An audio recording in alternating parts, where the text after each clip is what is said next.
6 students who had to carry out KKN, or a college field work in a remote village, are warned not to cross the boundary of the forbidden gate that is leading to the mysterious place that may be related to the figure of a beautiful dancer who begins to disturb them. Well, the movie's exclusive U.S. engagement was set to premiere on September the 23rd, 2022 at Regal Cinema, Edwards, Ontario Palace, Ontario, California, and Regal Cinema, UA Midway Forest Hills, New York. And to talk more about this, we are joined by the VOA producer, Naratama, live from New York, the USA. A very good morning to you in New York, Tama. Thank you very much for joining us and being an early vet here in Focus today. Good evening, Idris. How are you? Right, Tama, please walk us through how this movie has become a part of a U.S. engagement, and also it becomes a feature in this event.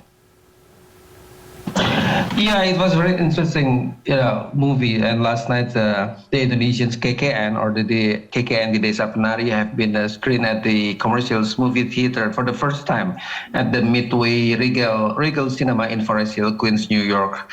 The movie has been screening for about 6 days, and today is the last day of the movie screen.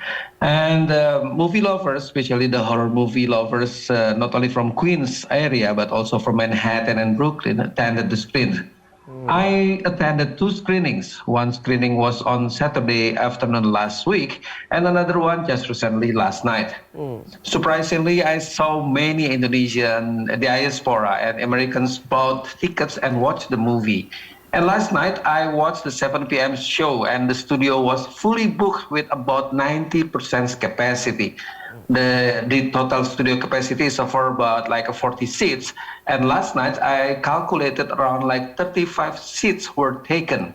I spoke to some of them. They said they were really happy to see the KKN Desa Penari played in this area. And I also watched there were also a group of 24 people who decided to go no bar or viewing the film together. I think this is a good moment for Indonesians, to hang out and watch the movie together. And this is the first Indonesian movie screened in that area. It is. Yeah, it's certainly a pleasure to hear that. Tama, from the 2 screenings that you mentioned you attended, have you received words from the local moviegoers, fellow Americans, on how they've responded to the movie? Yes, the respondent was really good. I mean, I met Cotter.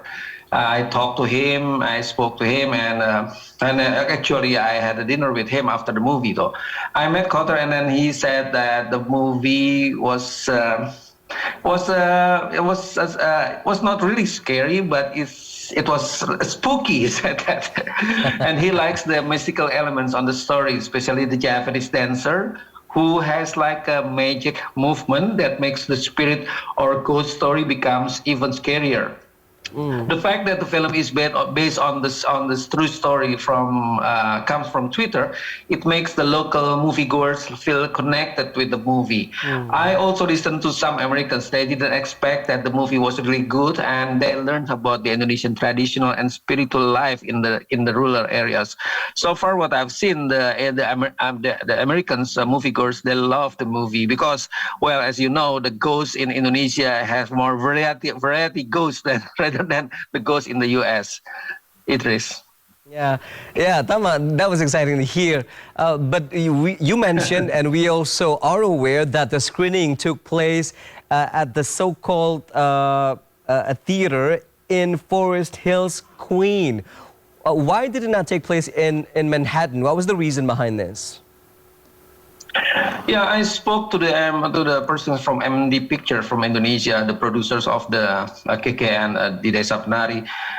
They want to have the Indonesians diaspora to watch this movie, and they want to have, by having Indonesians diaspora to watch this movie, the Indonesian will bring Americans audience also to watch this movie because of their friends, because of their relatives, or maybe because of their groups. And according to Indonesian Consul General in New York, the population of Indonesian diaspora in New York is about 8,000 people right now. This includes the people who live in the New York state and also in the New York City. And there are a lot of Indonesians live in Forest Hills, Queens, and also the other area near Forest Hills. One of the most populous Indonesians people, Indonesians diaspora, is in Elmhurst, which is only 4 to 5 stops away from Forest Hills by subway. So that's why it's easy for Indonesian diaspora to go and watch this movie in Forest Hills, because it's close to their home, so they don't have any problem to reach the theaters. And last night I met a lot of people, Indonesian diaspora, and they live in Elmhurst and also some area of the Woodside, and also some people from Forest Hills. Idris.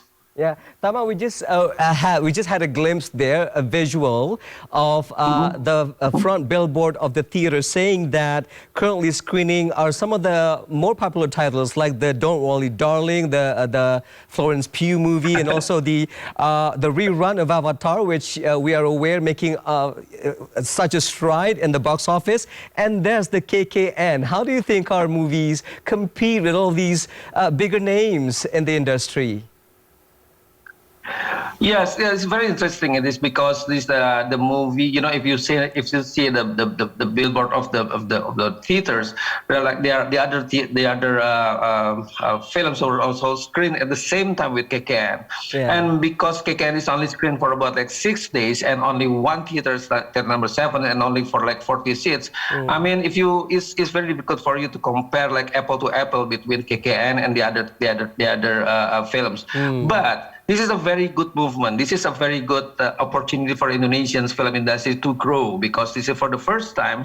Although this is only for 6 days and only at the one theater, but KKN is there and is screens between and among the other Hollywood film industries, and this is very good. You know, this is a good moment, and I hope that if we can get more viewers on watching these Indonesian movies, and the theater, especially the Regal Theater, will give more opportunity for Indonesian films to be screens in the cinema. Yeah, Idris. Yeah. Tama, which brings me to my next and final question to you. Is it a common thing to see Indonesian movies being screened in the U.S., not only in New York, as sort of, a manifestation of our effort to pave the way for our Indonesian films to take more international stage and probably one day be recognized at the Academy Awards?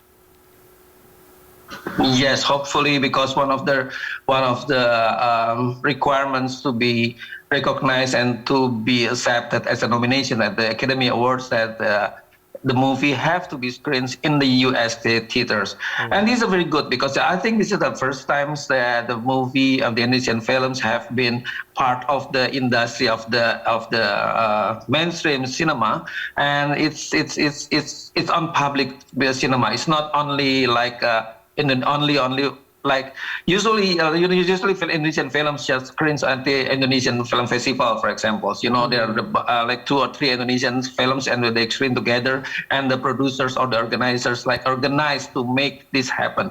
But this one is not. This is like more mainstream. They goes like in the commercial distributions, and with the the price of the tickets is also quite expensive. You know, between $13 to buy online, or maybe like $16 on ticket box, but people still coming to watch this movie, and I think this is a good movement. This is a good opportunity for Indonesian films to grow up in the U.S. All right. Taking one step at a time, one movie at a time. This has been a pleasure talking to you, Naratama, VOA producer and reporter, joining us live from New York City. Thank you very much for your insights and your time here in Focus today at TVRI World.